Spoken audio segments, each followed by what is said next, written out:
Module-based Grade 3 Lessons, Mother Tongue.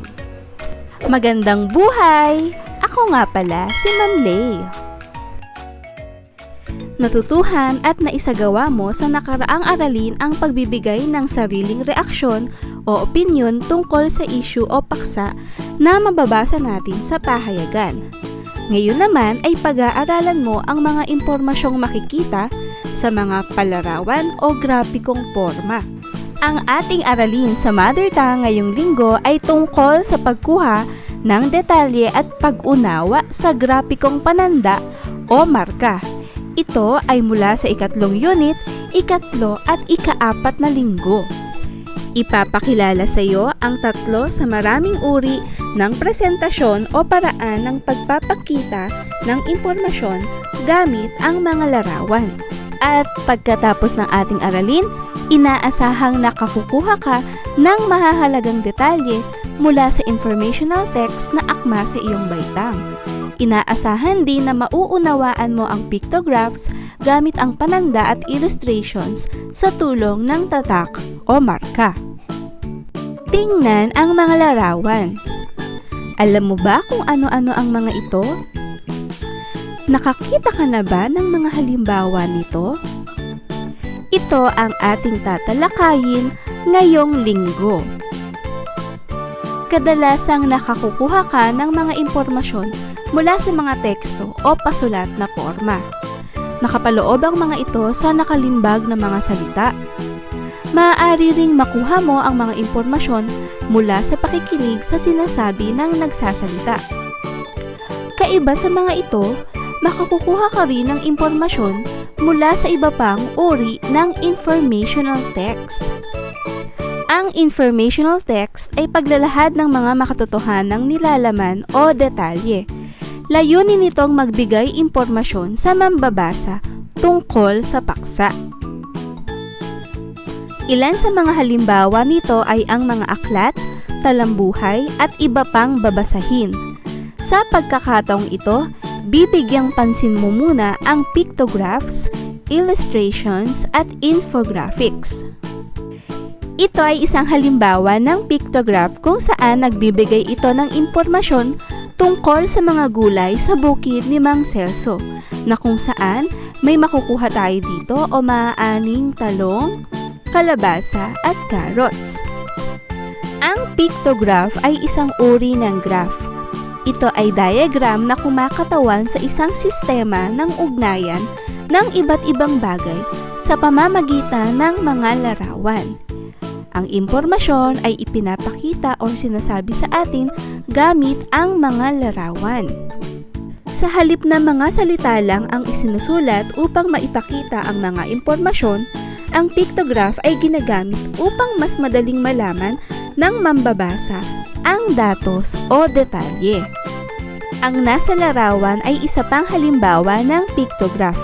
Ito ay tungkol sa paboritong awiting pamasko ng mga bata, kung saan ito po ay gumamit ng simbolo ng musical notes o mga nota na ginagamit natin sa awit. Sabihin nating nagkaroon ng isang survey tungkol sa paboritong awiting pamasko ng mga bata. At ang mga lumabas na pamagat ng awit ay Ang Pasko ay Sumapit, Namamasko, Kumukuti-kutitap, Sa Paskong Darating, at Star ng Pasko. Sa kabilang hanay naman po ay makikita natin ang bilang ng mga bata na gusto ang awit. At dito nga po makikita natin ang iba't ibang bilang ng mga batang bumoto sa bawat pamagat ng awit. Batay sa impormasyong inilahad sa atin ng pictograph, masasabi natin ang pinakapaboritong awiting pamasko ng mga bata ay Ang Pasko ay Sumapit dahil ito ang nakakuha ng maraming boto o bilang ng mga bata na gusto ang awit. Samantalang ang awiting Kumukuti-kutitap ang masasabi nating pinakaayaw o hindi gaanong gusto ng mga bata sa awiting pamasko dahil ang simbolo nito ay dalawa lamang. Ma'am Lay, bakit po may nakikita akong nakalagay na simbolo? ay katumbas ng 5 mag-aaral. Ang bawat simbolo daw ay may katumbas na mag-aaral. Tama po ba ako? Opo, tama ang iyong nakikita. Ang bawat musical note na nasa pictograph ay may katumbas na 5 mag-aaral. Kaya masasabi nating ang bilang ng mga bata na gusto ang awiting Kumukuti-Kutitap ay 10 mag-aaral. Samantalang sa Ang Pasko ay Sumapit, ito naman po ay may bilang na 35 na mag-aaral na gusto ang awiting ito. Talakayin natin ang iba't ibang bahagi ng pictograph kung saan ito ang nagsasabi sa atin ng mga impormasyon. Number 1, ito ang nagsasabi ng pamagat ng pictograph. Pangalawa, ang sinasabi naman nito ay ang nilalaman ng pictograph. Pangatlo, ang sinasabi naman nito ay ang bilang. Pang-apat ay ang simbolong ginamit sa pictograph at ang panglima ay kung ilan ang katumbas ng bawat simbolo. Tandaan po na sa pictograph ang ating gagamiting simbolo ay may kinalaman o may kaugnayan sa impormasyong sinasaad nito o sinasabi nito sa atin. Ang susunod naman po nating tatalakayin ay ang halimbawa ng illustrations. Nakakita ka na ba ng mga sumusunod na larawan o pananda? Tama! Makikita natin ito sa ating paaralan, pamayanan o iba pang lugar na ating napupuntahan. Ang illustrations naman ay isang larawan o diagram na nagpapakita ng mensahe. Gumagamit ito ng larawan ng tao, bagay o simbolo upang magbigay impormasyon. Karaniwang halimbawa na ginagamitan ng palarawang presentasyon ang mga paalala o babala, gayon din ang mga bagay na may tatak o marka. Ito ang huling grapikong pananda na tatalakayin natin. Alam nyo ba kung ano ito? Nakakita ka na rin ba ng halimbawa nito? Tama, marami tayong nakikita at nababasang ganito sa ating paaralan, maging sa telebisyon o sa Facebook. Ang tawag po dito ay infographics. Ang infographic naman ay nagtataglay ng impormasyon gamit ang graph o simbolo, illustrations o larawan. Ibig sabihin, pinagsama-sama na natin dito ang impormasyon, simbolo o illustrations na pinag-aralan natin kanina. Mas madali natin mauunawaan ang mensaheng nais ipahayag o sabihin sa atin ng infographics dahil kumpleto na po ito. Ito po ay isa lamang sa halimbawa ng infographics tungkol sa pag-iwas sa COVID-19. Ipinauunawa na dapat gawin ang pagsusuot ng face mask at paglilinis upang makaiwas sa COVID-19. Dapat din pong sumunod tayo sa protocol na social distancing. At ginamitan naman ng ekis na pananda ang pagkain ng junk food dahil hindi ito makatutulong upang maiwasan natin na mahawaan ng COVID-19. Bagkus, maaaring isa ito sa maging dahilan na tayo ay mahawaan ng virus. Dahil hindi naman nakatutulong sa ating katawan ang palagiang pagkain ng chichirya o ng mga junk food. Matapos mong matutunan ang tungkol sa pictographs, illustrations at infographics, umpisahan na nating unawain ang mga mensahe at impormasyon sa tulong ng mga gawain sa pagkatuto. Unang gawain sa pagkatuto, unawain ang pictograph. Lagyan ng check kung tama ang impormasyon ayon sa pictograph at X naman kung mali ito. Ang pictograph ay tungkol sa bilang ng mga kamatis na naani ni Kai. Ang bawat isang simbolo ng kamatis ay may katumbas na 3. Si Kai ay nagsimulang mag-ani noong Linggo at natapos siya noong Sabado. Linggo, Lunes, Miyerkules, Huwebes at Sabado. 5 araw po nag-ani si Kai ng kanyang mga tanim na kamatis. Uulitin ko po, ang bawat simbolo o bawat larawan ng kamatis ay may katumbas na 3. Kaya noong linggo, si Kai ay nakaani ng 15 kamatis. Noong Lunes, siya po ay nakaani lamang ng 3 kamatis. Miyerkules, 9 na kamatis. Huwebes, 6 na kamatis. At Sabado, si Kai po ay nakaani ng 12 kamatis. Narito na ang ating mga tanong. Number 1, ang pictograph ay tungkol sa mga bayabas na naani ni Kai. Ito ba ay check o X? Number 2, 5 beses o 5 araw nag-ani ng kamatis si Kai. Ginawa niya ito noong Linggo, Lunes, Miyerkules, Huwebes at Sabado. Ito ba ay check o X?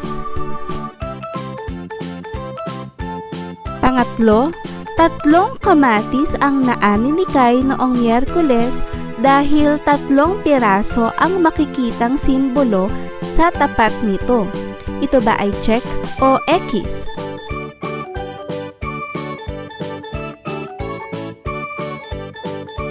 Number 4, bawat isang kamatis ay katumbas ng 3 piraso nito ayon sa simbolo sa ibaba ng ating pictograph.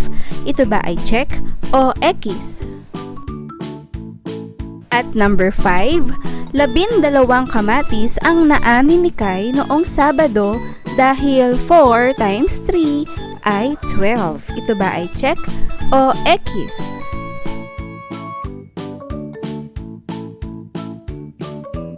Susunod na gawain sa pagkatuto, pag-ugnayin ang illustrations o infographics sa hanay A at ang nais ipakahulugan nito na nasa hanay B. Isulat ang letra ng inyong tamang sagot. Number 1, ano po ang mensaheng nais iparating sa atin ng illustrations na nasa hanay A? Ito ba ay A, daan patungo sa labas? B, paghiwalayin ang nabubulok at hindi nabubulok? C, paraan o uri ng pagreresiklo o paggamit muli ng mga lumang bagay? D, huwag pakialaman, nakalalason at nakamamatay? O letter E, bawal maglakad o tumawid dito? Ang ating tamang sagot ay letter B, paghiwalayin ang nabubulok at hindi nabubulok. Pangalawang larawan, ano ang mensaheng nais iparating nito? A, ito ba ay daan patungo sa labas? B, paghiwalayin ang nabubulok at hindi nabubulok? C, paraan o uri ng pagreresiklo o paggamit muli ng mga lumang bagay? D, huwag pakialaman, nakalalason at nakamamatay? E, bawal maglakad o tumawid dito? Ang ating tamang kasagutan ay letter D, dog, huwag pakialaman, nakalalason at nakamamatay. Ang bagay po na nasa larawan ay may simbolo ng bungo na nangangahulugan na poisonous ang produktong ito. Kaya po, huwag pakikialaman dahil pa pwede tayong malason at mamatay. Susunod, ano naman kaya ang mensahe ng illustrations na ito? Letter A, daan patungo sa labas. B, paghiwalayin ang nabubulok at hindi nabubulok. C, paraan o uri ng pagreresiklo o paggamit muli ng mga lumang bagay. D, huwag pakialaman, nakalalason at nakamamatay. O letter E, bawal maglakad o tumawid dito? Ang ating tamang kasagutan ay letter E, bawal maglakad o tumawid dito. Pang-apat, ano kaya ang mensahe ng illustrations na ito? A, ito ba ay daan patungo sa labas? B, paghiwalayin ang nabubulok at hindi nabubulok? C, paraan o uri ng pagreresiklo o paggamit muli ng mga lumang bagay? D, huwag pakialaman, nakalalason at nakamamatay? O letter E, bawal maglakad o tumawid dito? Ang tamang kasagutan ay letter A. Itinuturo nito ang daan patungo sa labas. Para sa ating huling gawain sa pagkatuto, unawain mo ang infographics at ibigay ang hinihinging impormasyon ayon sa nilalaman nito. Isulat ang iyong sagot sa kwaderno o sa sagutang papel. Pag-iwas laban sa COVID-19. Pinapaalalahanan ang publiko na: una, maghugas lagi ng mga kamay. Pangalawa, umiwas sa mga taong may sintomas ng ubo at sipon. Pangatlo, iwasan ang kontak sa mga hayop. Pang-apat, uminom ng maraming tubig at siguraduhing luto ang mga pagkain. Pang-lima, lumayo at takpan ng bibig at ilong sa tuwing uubo o babahing.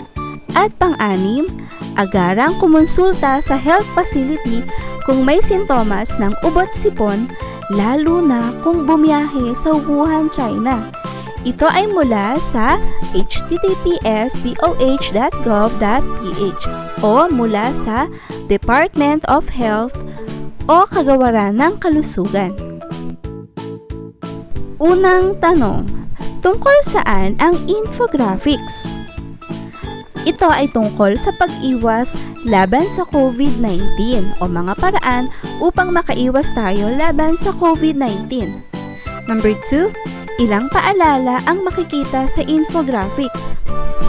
Ito po ay may 6 na paalala.